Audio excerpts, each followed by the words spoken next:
Olá, bem-vindo ao meu momento leitura bíblica, a Bíblia narrada.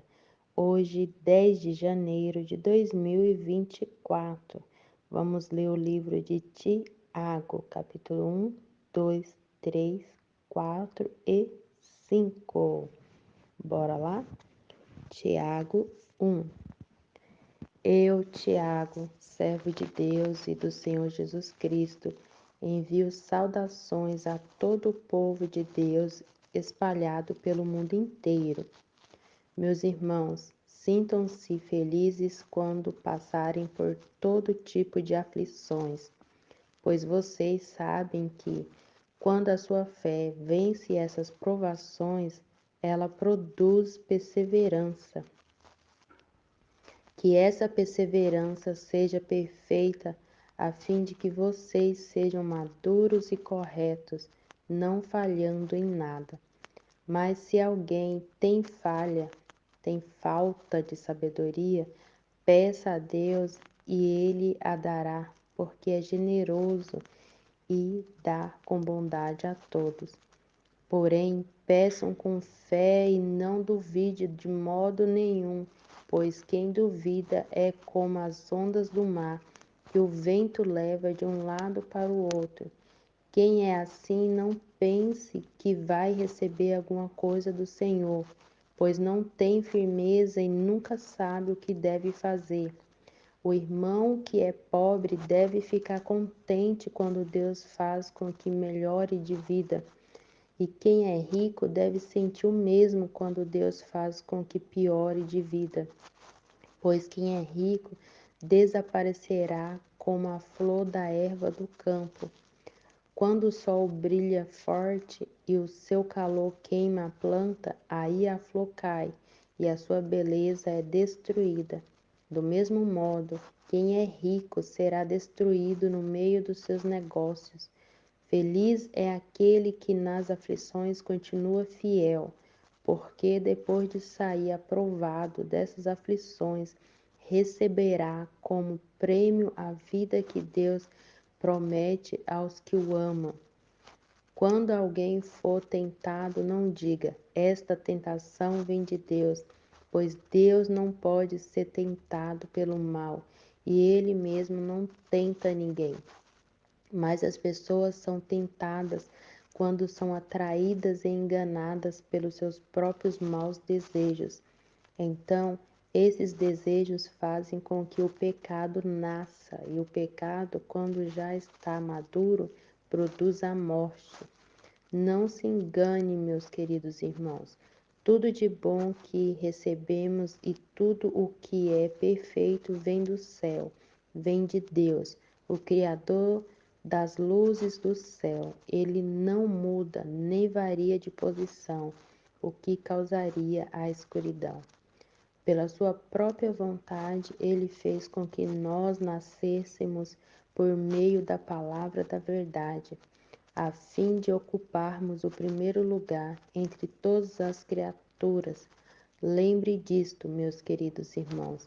Cada um esteja pronto para ouvir, mas demore para falar e ficar com raiva. Porque a raiva humana não produz o que Deus aprova. Portanto, deixe todo costume imoral e toda má conduta. Aceitem com humildade a mensagem que Deus planta no coração de vocês, a qual pode salvá-los.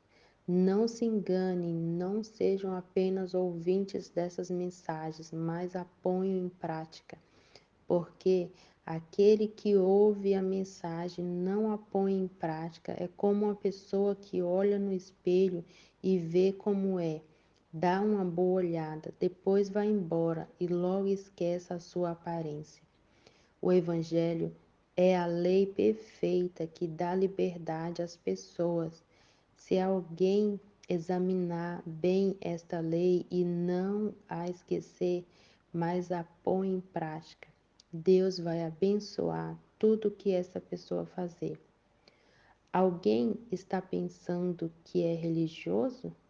Se não souber controlar a língua, a sua religião não vale nada e ele está enganando a si mesmo.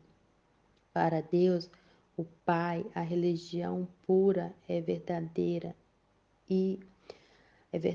é esta: ajudar os órfãos e as viúvas nas suas aflições e não se manchar com as coisas más deste mundo. Tiago 2. Meus irmãos, vocês creem no nosso glorioso Senhor Jesus Cristo. Nunca trate as pessoas de modo diferente por causa da aparência delas. Por exemplo, entra na reunião de vocês um homem com anéis de ouro e bem vestido, e entra também outro pobre e vestindo roupas velhas.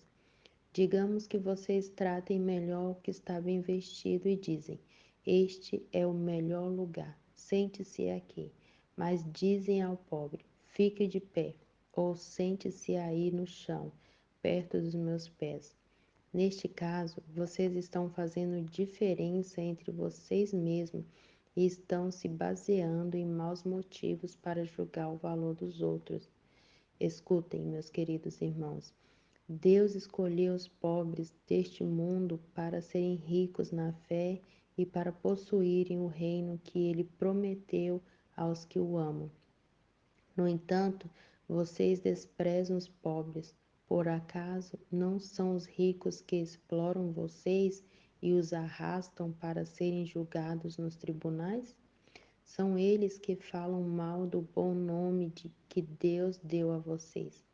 Se vocês obedecerem à lei do reino, estarão fazendo o que devem, pois nas Escrituras Sagradas está escrito: ame os outros como você ama a você mesmo. Mas se vocês tratam as pessoas pela aparência, estão pecando e a lei os condena como culpados. Porque quem quebra um só mandamento da lei é culpado de quebrar todos. Pois o mesmo que diz, não cometa adultério, também diz, não mate. Mesmo que você não cometa adultério, será culpado de quebrar a lei se matar. Falem e vivam como pessoas que serão julgadas pela lei que nos dá a liberdade. Quando Deus julgar, não terá misericórdia das pessoas que não tiveram misericórdia dos outros, mas as pessoas que tiveram misericórdia dos outros não serão condenadas no dia do juízo final. Meus irmãos, que adianta alguém dizer que tem fé se ela não vier acompanhada de ações? Será que esta fé pode salvá-lo? Por exemplo, pode haver irmão ou irmãs que precisam de roupas e que não têm nada para comer. Se vocês não lhe dão o que eles precisam para viver, não adianta nada dizer que Deus os abençoe. Vistam, agasalhos e comam bem. Portanto, a fé é assim: se não vier acompanhada de ações, é coisa morta. Mas alguém poderá dizer: Você tem fé, eu tenho, eu tenho ações. Eu respondo: Então me mostre como é possível ter fé sem que ela seja acompanhada de ações. Eu vou lhe mostrar a minha fé por meio das minhas ações. Você crê que há somente um Deus? Ótimo. Os demônios também creem e tremem de medo. Seu tolo, vou provar-lhe que a fé sem ações não vale nada. Como é que o nosso antepassado Abraão foi aceito por Deus? Foi pelo que fez quando ofereceu seu filho Isaque sobre o altar. Veja como a sua fé e as suas ações agiram juntas. Por meio das suas ações, a sua fé se tornou completa. Assim aconteceu o que as Escrituras Sagradas dizem. Abraão creu em Deus e por isso Deus o aceitou. E Abraão foi chamado de amigo de Deus. Assim vocês veem que a pessoa é aceita por Deus por meio das suas ações e não somente pela fé. Foi o que aconteceu com a prostituta Raabe, quando hospedou os espiões israelitas e os ajudou a sair da cidade por outro caminho. Deus a aceitou pelo que ela fez. Portanto, assim como o corpo sem o espírito está morto, assim também a fé sem ações está morta. Tiago 3. Meus irmãos, somente poucos de vocês deveriam se tornar mestres na igreja, pois vocês sabem que nós, os que ensinamos, seremos julgados com mais rigor do que os outros. Todos nós sempre cometemos erros. Quem não comete nenhum erro no que diz é uma pessoa madura, capaz de controlar todo o seu corpo.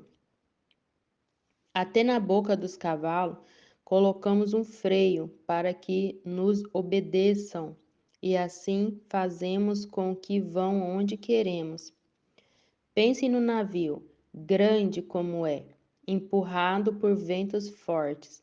Ele é guiado por um pequeno leme e vai aonde o piloto quer. É isto o que acontece com a língua. Mesmo pequena, ela se gaba de grandes coisas. Veja como uma grande floresta pode ser incendiada por uma pequena chama. A língua é um fogo.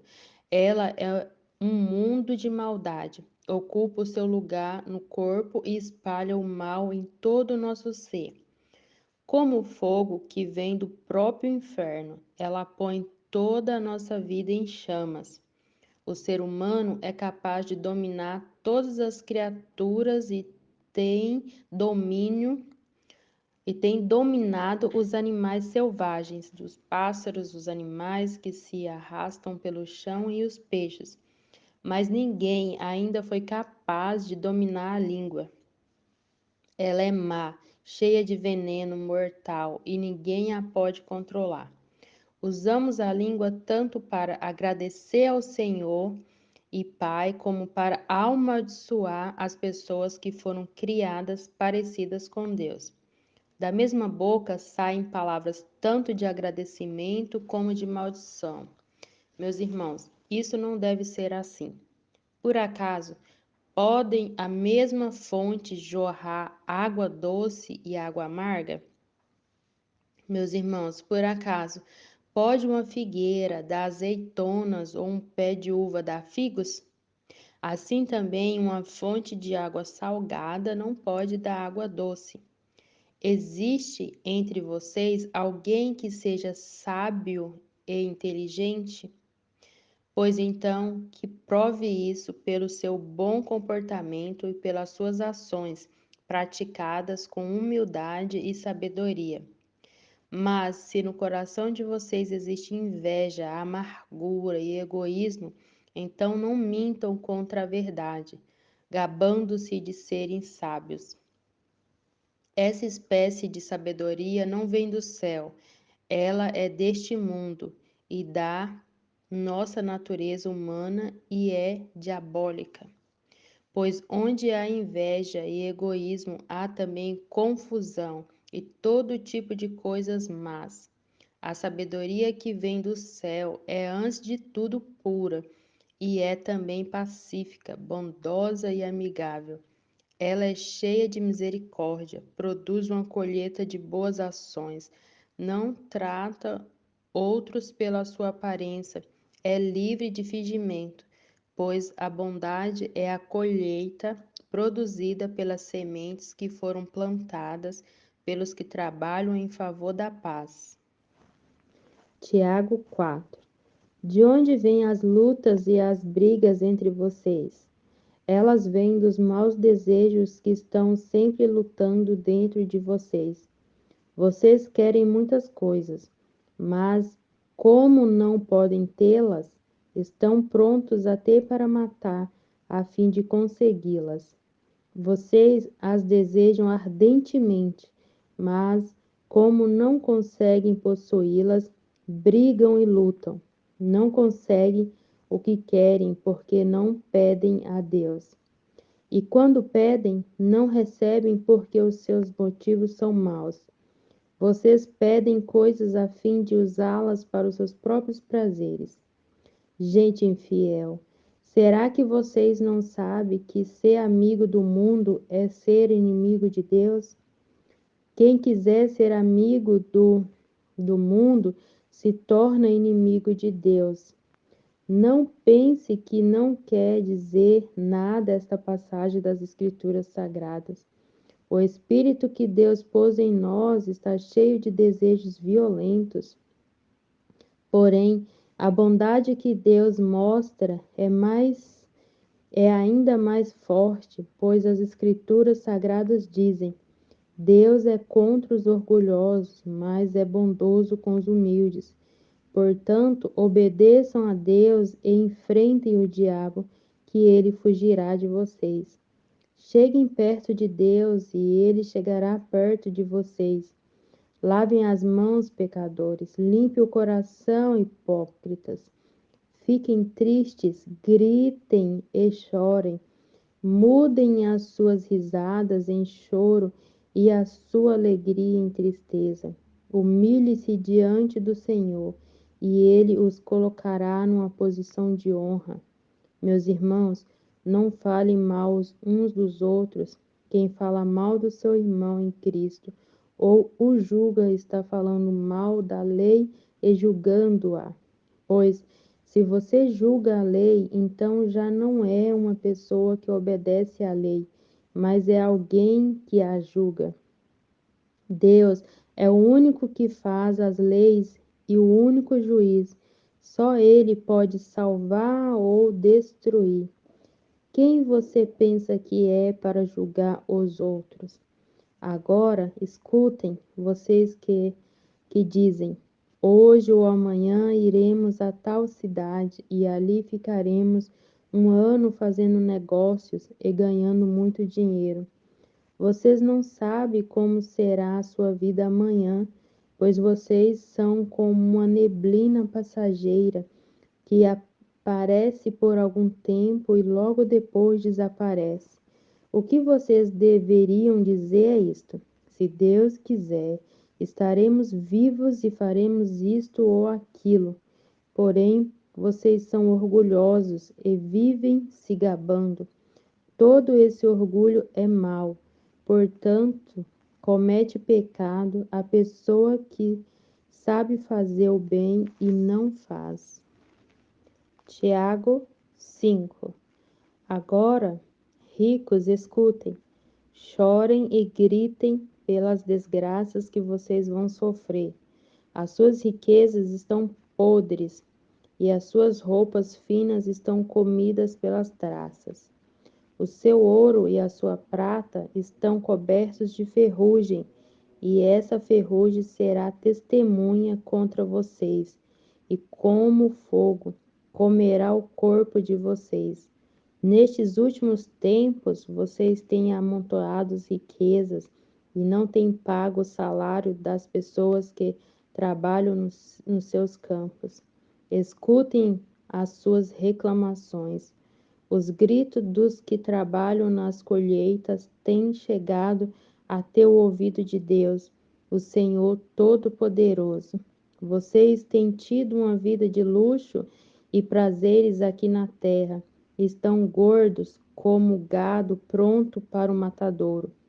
Vocês têm condenado e matado os inocentes, e eles não podem fazer nada contra vocês. Por isso, irmãos, tenham paciência até que o Senhor venha. Veja como o lavrador espera com paciência que a sua terra dê colheitas preciosas. Ele espera pacientemente pelas chuvas do outono e da primavera. Vocês também precisam ter paciência. Não desanimem, pois o Senhor virá logo. Irmãos, não se queixem uns dos outros para não serem julgados por Deus. O juiz está perto, pronto para vir. Lembre dos profetas que falaram em nome do Senhor e os tomem como exemplo de paciência nos momentos de sofrimento. E nós achamos que eles foram felizes por terem suportado o sofrimento com paciência. Vocês têm ouvido a respeito da paciência de Jó e sabe como no final Deus o abençoou, porque o Senhor é cheio de bondade e de misericórdia. Acima de tudo, meus irmãos, quando vocês prometerem alguma coisa, não jurem pelo céu, nem pela terra, nem por nada mais. Digam somente sim, quando for sim, e não, quando for não, para que Deus não os condene. Se algum de vocês está sofrendo, ore. Se alguém está contente, cante hinos de agradecimento. Se algum de vocês estiver doente, que chame os presbíteros da igreja para que façam oração e ponham azeite na cabeça desta pessoa, em nome do Senhor. Essa oração, feita com fé, salvará a pessoa doente.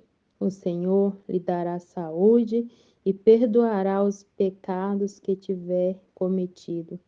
Portanto, confesse os seus pecados uns aos outros e façam oração uns pelos outros, para que vocês sejam curados. A oração de uma pessoa obediente a Deus tem muito poder. O profeta Elias era um ser humano como nós. Ele orou com fervor para que não chovesse, e durante 3 anos e meio não choveu sobre a terra. Depois orou outra vez, e então choveu, e a terra deu a sua colheita. Meus irmãos, se algum de vocês se desviar da verdade e o outro o fizer voltar para o bom caminho, lembre disso, que fizer um pecador voltar do seu mau caminho, salvará da morte este pecador e fará com que muitos pecados sejam perdoados.